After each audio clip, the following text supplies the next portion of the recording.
রান্না করি আর এখানে খাওয়া খাই পাশের রুমে থাকি। আর আমার সব কাজ আমি নিজে কষ্ট করে করতে হয়।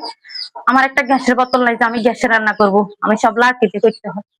দর্শক, আজ আমরা আপনাদের সামনে তুলে ধরছি এক হৃদয় বিদারক মানবিক গল্প।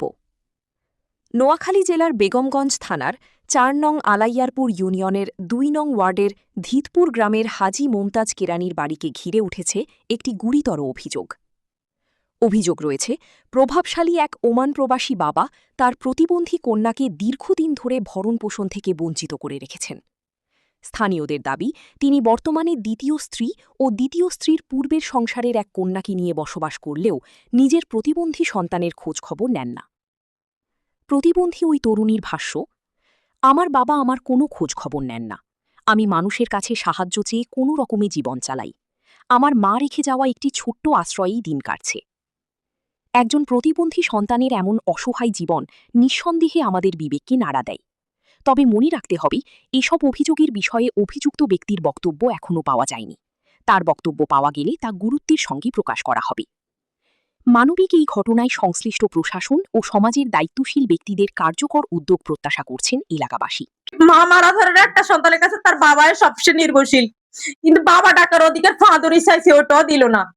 আমার নাম শিউলি, আমার গ্রাম দিতপুর, আলাইয়াপুর, থানা বেগমগঞ্জ। আমার বাবার নাম আব্দুল কাদের। আমার অভিযোগ হলো উনি আমার কোনো ভরণ পোষণ দেয় না, উনি দেয় না। আমার মা মারা গেছে, আমার বাবা আমার কোনো ভরণ পোষণ দিচ্ছে না। আমার মা মারা গেছে ২০২২ সাল থেকে ২৩ সাল থেকে। উনি ওনার ওয়াইফ আসার পর থেকে ওনার ওয়াইফের সাথে আমি ৩টা মাস কাটাইছি। ওনার ওয়াইফ আমার অনেক নির্যাতন করছে, অনেক মারধর করছে। তারপরে আমি রাগ করে বাড়ি থেকে চলে গেছি। যাওয়ার পর থেকে উনি আর আমার তারপরে বাড়িতে আসছি। এর ফাঁকে উনি আমাদের জন্য ৩-৪ বার আমার মানে আমার নিজ আমার ভাই বোনের কোনো কথা বলে বা আমার আত্মীয় স্বজনের কোনো কথা বলে, তাহলে উনি মানে আইনি হয়রানি করে আমাদেরকে।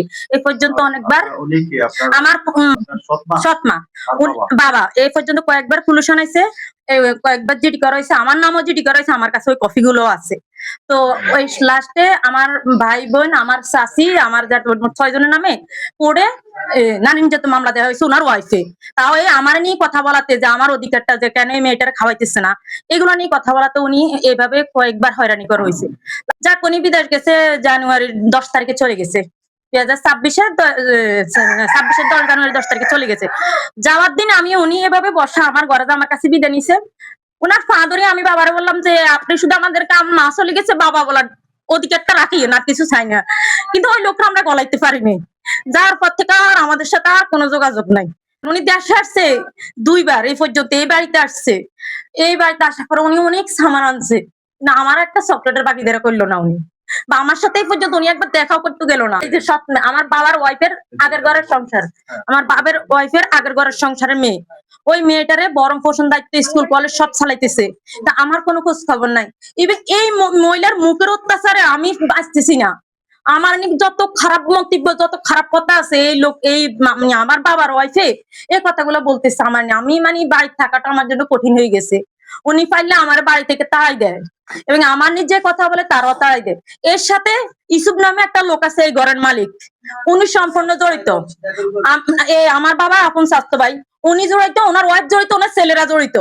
ওনারা আমাদেরকে অনেক বাজে মন্তব্য করে, অথবা উনি ডাইরেক্টলি বলে যে তুই কিছু করতে হলে করিস, তোর বাবার আই আছে। আমার একটাই দাবি, আমার বরং পোষণ দায়িত্ব, এবং আমি আমার বোনের বাড়িতে থাকি, আমার কোনো বাড়ি নেই। ওটা আমরা মার সম্পদ বোনের কাছে বিক্রি করিয়ে এলেছি, আমার কোনো বাড়ি নেই। উনি আমার মানে একটা থাকার জন্য ব্যবস্থা করতে হবে, আমার একটা জীবন সঙ্গী, আমি তো একা থাকতে পারবো না আর কতকাল। আমার উনি সেটেল করে দেখ, আমার এটাই দাবি।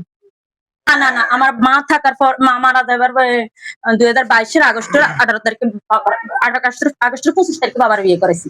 মা মারা গেছে, হ্যাঁ হ্যাঁ হ্যাঁ, মা মারা গেছে ২০২১-এর নভেম্বরের ২ তারিখে।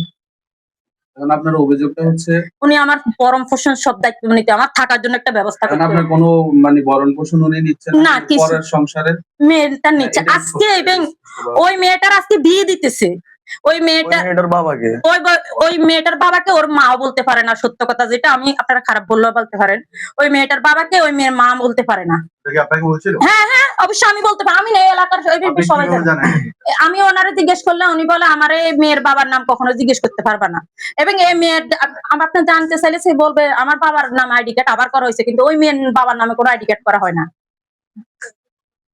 যাই হোক, তাহলে আপনার অভিযোগ হচ্ছে ওই মেয়ের আজকে বিয়ে, ওই মেয়ের আজকে বিয়ে। ওই মেয়ের বিয়ে হচ্ছে, সেটা আপনার কোনো অভিযোগ? না না, আমার কোনো অভিযোগ না। অভিযোগ হচ্ছে আপনার বরণ পোষণ। হ্যাঁ হ্যাঁ, আমার থাকার জন্য বাসস্থান থাকতে হবে। হচ্ছে আচ্ছা, আপনার জন্য বরণ পোষণটাও নেয়। হ্যাঁ জি সেটাই আর কি, নাকি? জি জি জি, আমার বরণ পোষণ আবার আমার থাকার জন্য ব্যবস্থা করতে হবে। হ্যাঁ, আমার একটা জীবন সঙ্গে, আমার একটা বিয়ের জন্য আর আপনি থাকবে। যেহেতু একজন মেয়ে, জি আপনার বিয়ের জন্য প্রয়োজন, তো জি। বিছানার সেই ব্যবস্থাটা জি জি ভাই, আমার এটাই আবেদন। বলেন। হ্যাঁ, আমি প্রতিবন্ধী, আমি হাঁটতে পারি না, আমার কোনো চলার মতো ক্ষমতা নাই। আমি নিজে রান্না করে খাইতে আমার অনেক কষ্ট, যেহেতু আমার পরিস্থিতি আমার রান্না করে খাইতে হয়, সেহেতু আমি খাইতে হয়। কিন্তু ওই লোক আমার একটা গ্যাসের বোতল উড়ে দেন আবদার করছে, ওইটাও দিল না। আমি আপনাদেরকে আমার বাড়ি যাইতে বলছে, ওটা দেখাইলাম যে আমি কতটা কষ্ট করে চলি। এবং আমি বর্তমানে আপনি কিভাবে চলেন? আপনার চালাই কে? মানে খরচ আমার বোনেরা কিছু দেয়, আর বোনেরা তো সব বোনে বহন করতে না, যেহেতু আমার কেউ নেই, যেহেতু আমি কষ্ট করে চলতে হয়। বোনেরা সিম্পল দেয়, এই যা দেয় তার বাদ বাড়িতে আমার যদি 15 দিন বালা খাইতে হয়, 15 দিন আমি আবার আমার জায়গায় আমি এক সপ্তাহ একটা মাছ টুকরা খাইতে পারি না। সত্য কথা যেটা, আমি টানা 6 মাস মাছ বাদে ভাত খাইছি, নিরামিষ আলুর ডাইল। এই লোকটার দিকে এত এত নির্দয় মানুষ, এই লোকে মানে একটা মানুষ। আমি বা আমার তো আমার বোনেরা বাইরে আছে, কিন্তু ওই মা মারা ধরে একটা সন্তানের কাছে তার বাবাই সবচেয়ে নির্ভরশীল, কিন্তু বাবা টাকার অধিকার ফাঁদরি চাইছে, ওটাও দিল না। এবং এই মহিলার আমার বাবার ওয়াইফের সাথে আমি 3 মাস কাটাইছি, ওই 3 মাস মামি আমার মারছে, ওই মামি আমার মারছে, কিন্তু আমার বাবার কাছে কোনো প্রতিবাদ পাইনি। এর বিরুদ্ধে বাবা বাড়িতে আসার পরে আমাকে 5 সন্তানের গায়ে হাত দিছে, শুধু এই মেয়ের লাই আর মেয়ের মার লাই। আমি কিছুই করি না, ভয়ে ভয়ে কারো কাছে করি না। না, আপনার বাবাকে বলছেন? বাবারও বলছি, বাবারও অনেকবার বলছি, কিন্তু বাবা এগুলা গানে নেই। কিন্তু বাবা 3 মাসের পরে, বাবা দেশে আসার পরে বাবার রূপ দেখি, বাবার ওয়াইফরে নিয়ে রুমিনি বিরিয়ানি কিনে খায়। আমি কি খাইছি তার কোনো ফলো নাই। উনি রুমিনে এক্সট্রা ডিম কিনে খায়, আমার কি খাইছি এটা কোনো খবর নাই। আপনার যে মামলা হ্যাঁ, আমার আমার নামে একবার, আমার নামে আর বোনেদের নামে মিলে একটা জিডি করছে প্রথমে। হ্যাঁ, একবার ওই বলছি না আমি বাড়ি থেকে রাগ করি, আমি আমার বোনের ওনার মানে নিজেদের সহ্য করতে না হারি, বাবার প্রতি অনেক আবদার, ওটা বাবার প্রতি অনেক অভিযোগ করে বাড়ি ছাড়ি চলে গেছিলাম বোনের সাথে, বুঝছেন। আমার বাবার ওয়াইফের দ্বারা আমাদেরকে 1 গ্লাস পানি দিতেও কেউ তখন বাধ্য ছিল না। মানে বাবার ওয়াইফের অত্যাচার এতটাই নোংরা ব্যবসা ব্যবহার, বাড়ির কেউ পানি দিতেও রাজি না। তখন এই 5:30টার জন্য আমি বসে রয়েছি। তো আচ্ছা, বাবার সৎমা মানে আমার সৎমা পরে যাই আমারে ওই যে আমাদের চেয়ারম্যান গিয়াসউদ্দিন মামা, উনি আসছে 5:30 বাজে। তারপরে না, শাকিল ভাই তখন আসে নাই। তখন চেয়ারম্যান মামা আসার পরে আমার বাবারে ফোন দিছে যে তুমি দরজা খোলো না, আমি দরজা ভাঙি সবাইরে বাইর করে দিবো, তুমি যদি মেয়ে না ঢুকাও। পরে উনি লাস্টে আমার বাবার ওয়াইফ মানে আমার সৎমা দরজাটা খুলতে বাধ্য হয়েছে, খুলছে। তখন আমি আমার ঢুকাইছে, ঢুকাবার পরে উনি হরের দিন চলে আসছে আমার থুই, মানে আমার সাথে উনি থাকবে না। তো আসার পর আর থেকে আর কোনো কিছু, ওই মেয়েটা যেহেতু কেউ নাই যাতে ওর মানে টাকা দিয়ে ছেলে লাইন করে দিবে, এবং ওর মার নামে আমার বাবা অনেক সম্পদ দিয়ে এলেছে বর্তমানে। এখন সম্পদ দিচ্ছে, এই সম্পদটা কিন্তু ওই মেয়েটা মালিক হইতেছে। আমার কিন্তু এখানে আমার বাবার কোনো সন্তান নাই ঘরে, তো এই মেয়েটা আমার বাবা এত কিছু দিয়ে বিয়ে দিতে ইচ্ছে, আমার কি সামান্য দিয়ে বিয়ে দিতে পারতো না?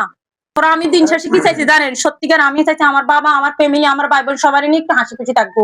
তো এই মহিলা আর আমার বাবা ইউসুফের ছেলেরা এরা আমাদেরকে থাকতে দেয় নাই।